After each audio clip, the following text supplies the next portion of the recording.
Reddit is in therapy. What is one thing that a therapist has told you that changed your view on life? He was my psychiatrist, not my therapist. I was in a bad place. I have panic disorder with agoraphobia. And I had lost my mom to cancer and fell into a bad depression and had let the house slowly go to it. And I wasn't taking care of myself. He said, "You feel like you are in a hole you can't dig yourself out of. But you can't just stay there. No one is expecting you to flip a switch and suddenly be better. It doesn't happen like that. You can't compare yourself to others. You aren't them. Your goal should be to just do better than you did yesterday. That's something to be proud of. And it's progress." It was such a low goal to me. He wasn't asking much. And I hadn't done much in a while. I went home and worked on decluttering one room. I got rid of quite a lot of stuff. But still had lots more due too. I made a solid effort to drink enough water that day. Yes, it wasn't much compared to others. But it was better than yesterday and I was proud of it when I looked at it that way. The next day I did a little more. Drank my water. Showered. A month into it I had gotten a ton of things done. I was becoming more productive. And I was happier. Now there were days in there where I had a bad day and got next to nothing done. But the setback wasn't hard. Because all I had to do the next day was beat that last day. But I was used to doing more. So my desire to do more was there. Anyways, it's been 2 years since I got that advice and I am no longer embarrassed or ashamed at the state of my home. I was able to get it all clean and keep it like that. Someone could show up unannounced and I wouldn't be embarrassed for them to see it. It's already clean.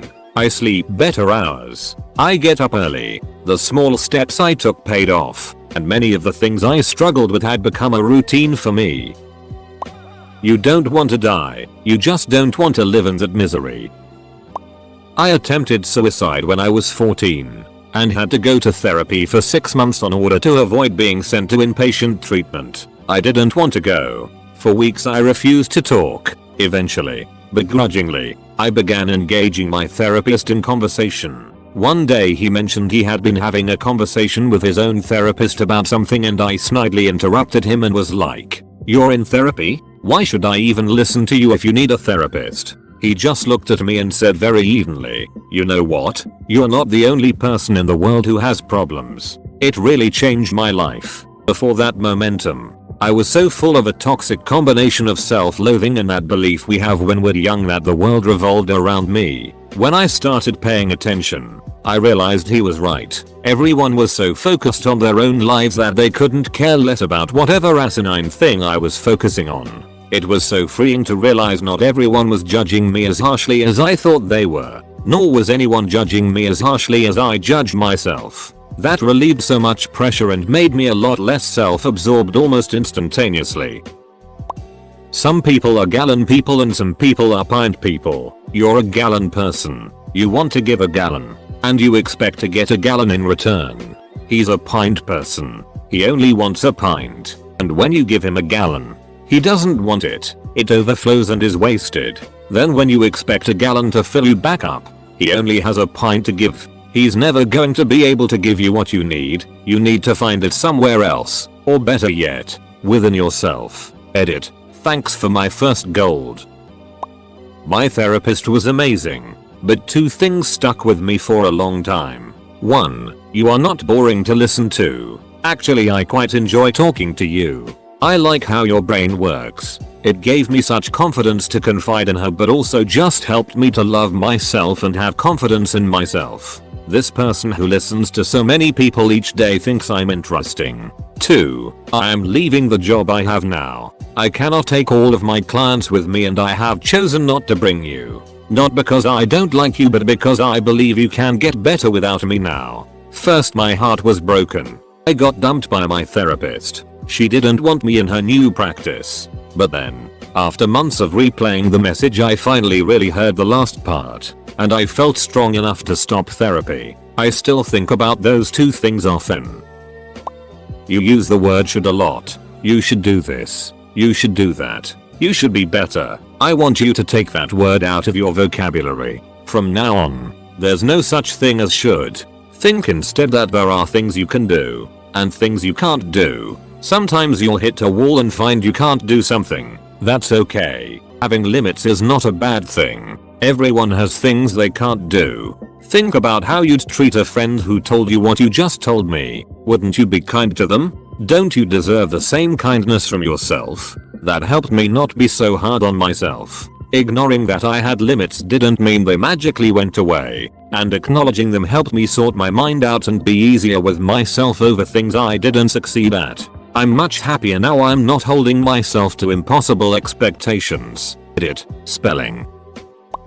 The few therapists I had as a child never said any one thing that gave me the snap epiphany to change my views on life, but they helped me immensely by being an adult who would sit down and listen to me as I told them my side of stories. They would agree when I thought people were unreasonable and disagree and offer their own points of view if I was being unreasonable. All I really needed was for someone to listen to me as an equal, and that's exactly what they did. It really helped me reframe the way I looked at my elders as a child and now.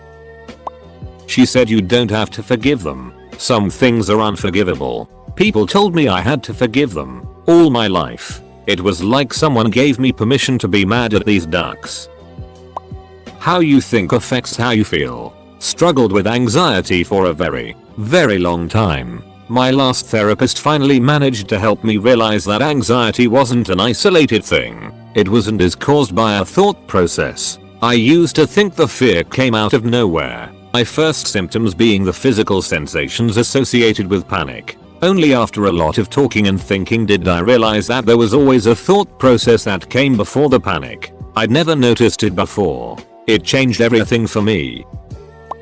However, I have a real hard time with negative thinking and letting it spiral out of control. My therapist explained how thought process will continue down the same path unless you give it another one. So however has become a thing. End every negative thought with however, and think of something that helps. No one really likes me, however. I have a loving boyfriend. I am worthless and lazy. However, I got some chores done today. However really has helped me. You know, you're not responsible for other people's feelings. This was a huge revelation to me, as I had literally been taught my entire life that if someone was unhappy or had a problem, it was my job to fix it. It was the beginning of my learning that much of what I'd learned about the world from my family was way off base.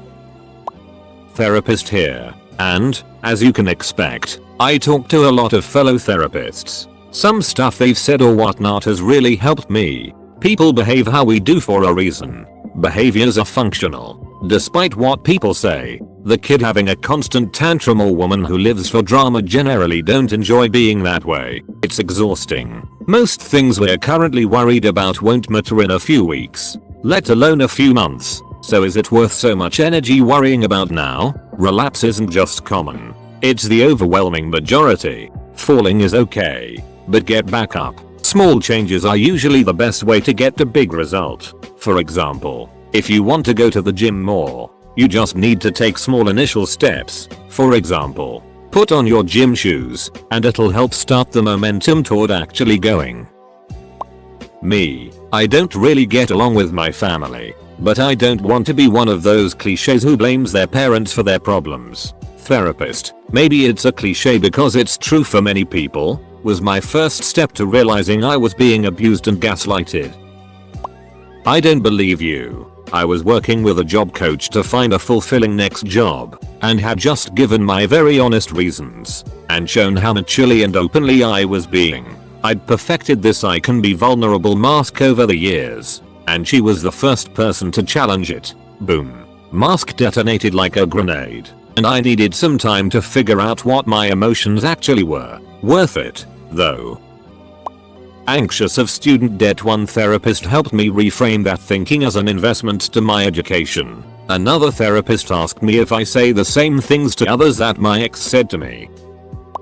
I've used this one on Reddit a lot. My therapist knows I'm an analytical person, so he put it this way: your emotions exist to motivate your behavior, and they do a pretty good job of it, since they've helped all kinds of animals survive up to today. But they come from the most ancient part of the brain and they're not very sophisticated. They can be like the smoke alarm that goes off when you're cooking in the kitchen. You'd rather have the smoke alarm give you a few false alarms than to fail to alert you to a real fire. So with an emotion, you can say thanks. Jealousy, shame, anxiety. I know this situation seems scary and you're just trying to protect me, but what you don't know is, and then fill in those facts that your conscious mind is aware of, but that your emotions aren't taking into account.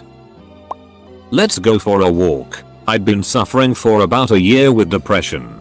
Basically just dropped out of life and lay in bed all day. None of the medications seemed to be working and I had developed an intense aversion to exercise. One day my psychologist asked me to go for a walk during the session. I really didn't want to go, but I was too embarrassed not to. As we walked down the street and talked, it felt like all of my angst regarding exercise kind of just melted away. He asked me to try and get some exercise every day and I did. For 3 years straight. I credit the exercise as the key to my recovery.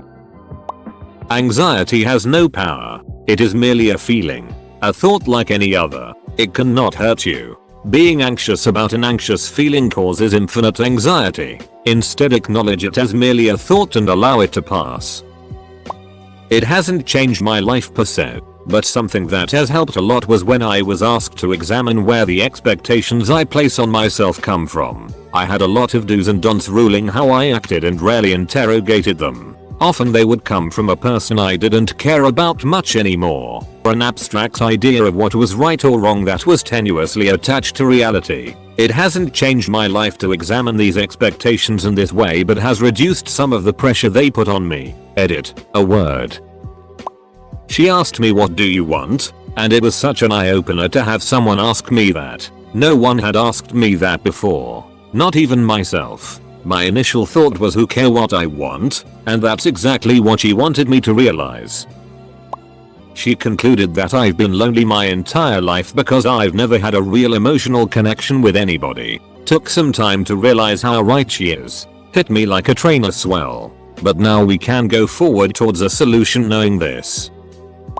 It was my sister, not my therapist. I was beating myself over the head for misunderstanding a conversation and causing a bit of chaos online in my social group about it. They were all insisting I owed them each an individual apology for it after the ones I'd already given them, and were going as far as to subsnap and share around the misunderstanding to everyone they knew of. I was going round apologizing to them individually in person, as I felt like that had more meaning than over a text. I shown my sister the messages and told her I was going to carry on with the apology tour the following morning. She stopped me. You've already apologized for your mistake. Don't apologize for your disability. You can't change what you did. And after growing up with you, I know that you can't prevent it from happening again. The problem isn't that you've yet to discover a way of becoming normal. The problem is that they aren't accepting you for who you are. That problem will only go away by when they start to. Apologizing repeatedly for something you can't control both fixes nothing and buries everything.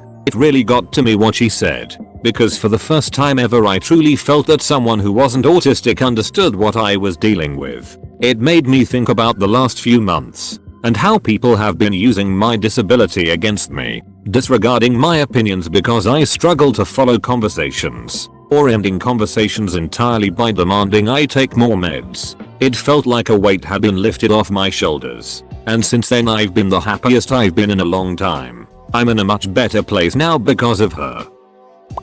There were 2 therapists that did this for me. The first one I didn't see for long, but he told me one day there's no such thing as good or bad emotions. Emotions are what they are, and they're there, but they're amoral. It helped me to not view my emotions as something to be scared or ashamed of. Now, instead of focusing on trying to push that emotion back, I work on how to control my reaction to it. The second was my favorite. I've suffered from mental illness for pretty much my whole life, and I was getting exhausted. I had been fighting for so long, and I didn't see a way out. I asked her if I was ever going to be okay, or would my whole life be a struggle to stay afloat. Since I had bared some of my ugliest emotions to her and she had helped me work through a lot, she was the first person I believed when she said yes. There is better than this. You'll be in therapy for the next 10 years. And it's going to be tough as it, but you're getting through this.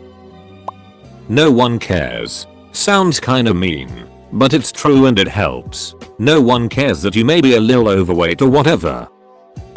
Not a therapist. but just my GP. I was having loads of health-induced anxiety that started from a terrible panic attack I had years ago. My heart was skipping. And I knew it. And no one believed me. Husband thought I was crazy. Doctors ignored me. You're 27. You don't have heart issues. Went through a few until one finally listened and had me do the week-long monitor. Results came back that I was having irregularities in a sinus rhythm. Noticeable, but pretty much harmless. That was all it took. Someone listening and just believing me for half a second. Proving to myself more than anyone that I wasn't crazy and imagining it. Went from a mini panic attack every time I felt a skip to being able to acknowledge it and let it pass. I was able to start doing things again because I wasn't so afraid. Like go grocery shopping or driving more than 15 minutes. Life changing just to have someone believe you.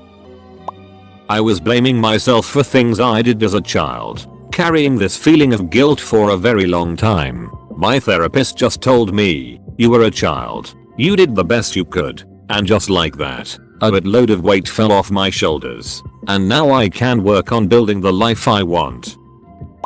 Not something my therapist told me, but she said a lot of similar things, so I'm going to post it anyway. Your feelings are real, not reality. Really helped me to see that just because I feel a certain way it doesn't necessarily mean that it's true, and also that it's okay to feel like that even if it's not true.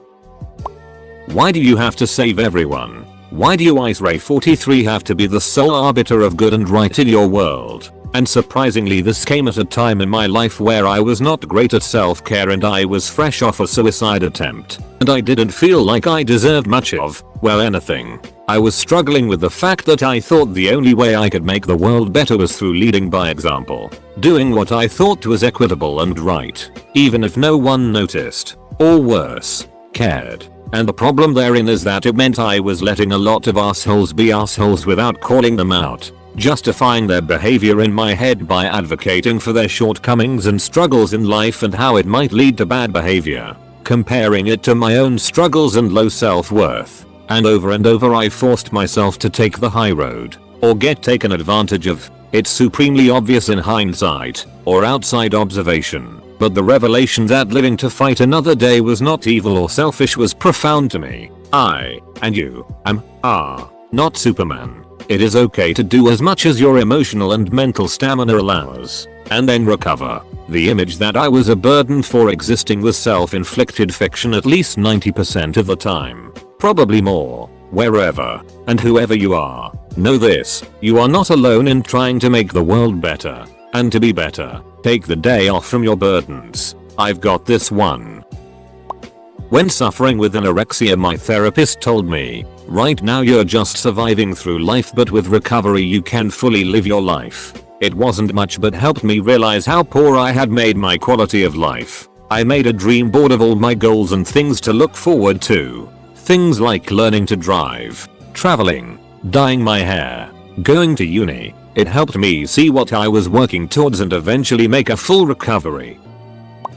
Probably not the answer this question was looking for. Therapist messed up my life for a while. I went into the doctor to get ADHD medication. Well, ask about it. Because I was having trouble paying attention in class. The doctor said that I had to go to their therapist to get the medication. So I went to this therapist and she brought a whole mess of examples to convince me that I had social anxiety. She continually told me, you economy cactus, you are mentally ill, this is a mental illness you have. But nothing to be ashamed of. To be clear with all of you, I did not have social anxiety and I do not have it now. I am one of the most outgoing, willing to talk to anyone guys you will ever meet. I did sales for years and loved it. But at the time, I was really young and in a vulnerable position and I believed her. I looked up what social anxiety was, what the symptoms were, and they became my life. For the better part of 2 years I was a mess, an absolute mess. I analyzed every conversation and thought about it repeatedly so hard that I would forget that I'm supposed to speak.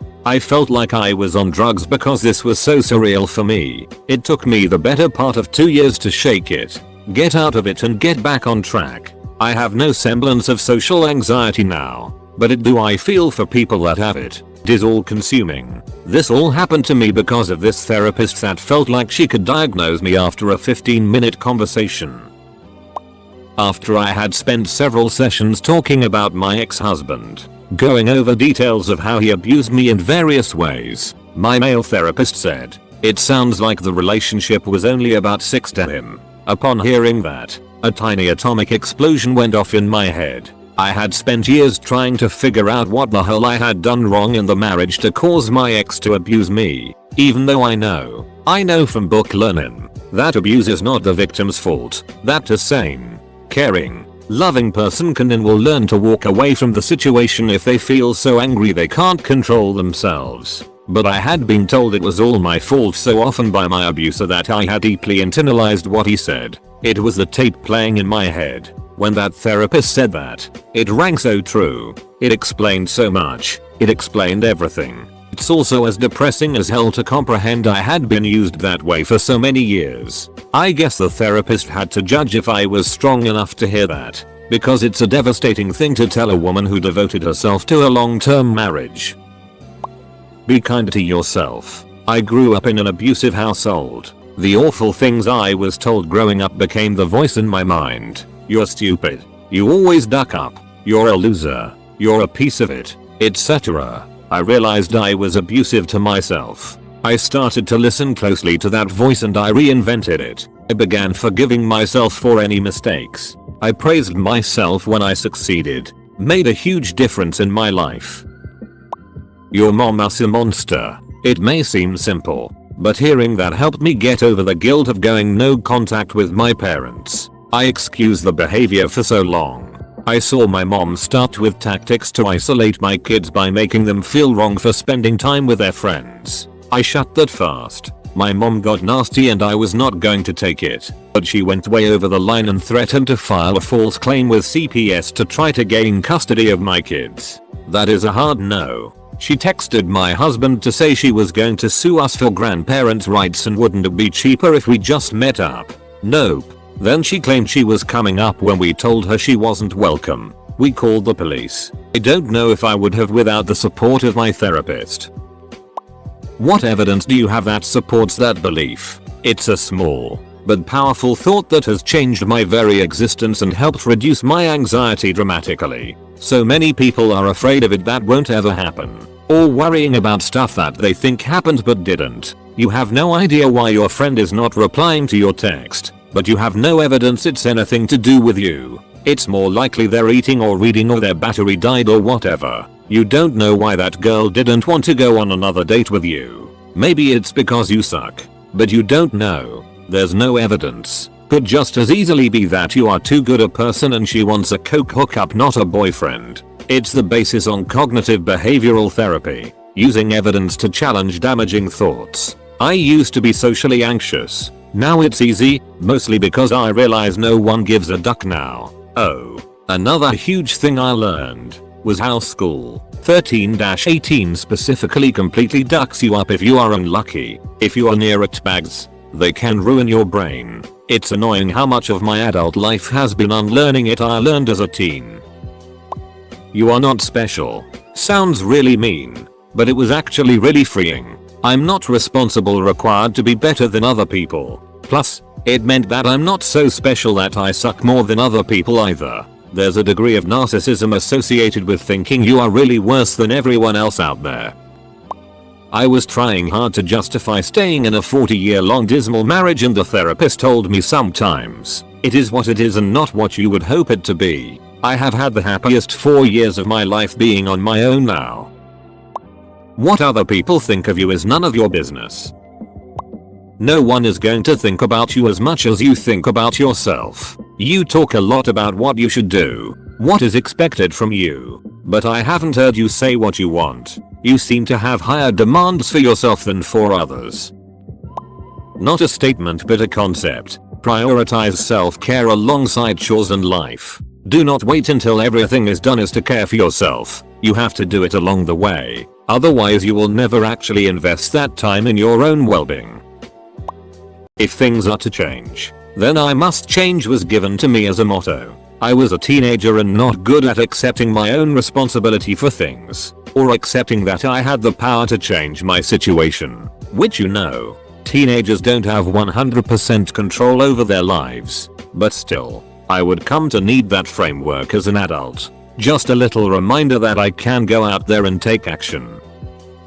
Most children who abuse other children sexually were once victims of abuse. Now I'm not saying that justifies what happened to me, but it definitely made me feel a lot better about the situation. I've had many years to process my abuse, and looking at the facts with adult eyes, I wasn't the only victim. Do I forgive? No, but I understand. Not completely life-changing, but the best advice I've gotten so far is to take things one step at a time.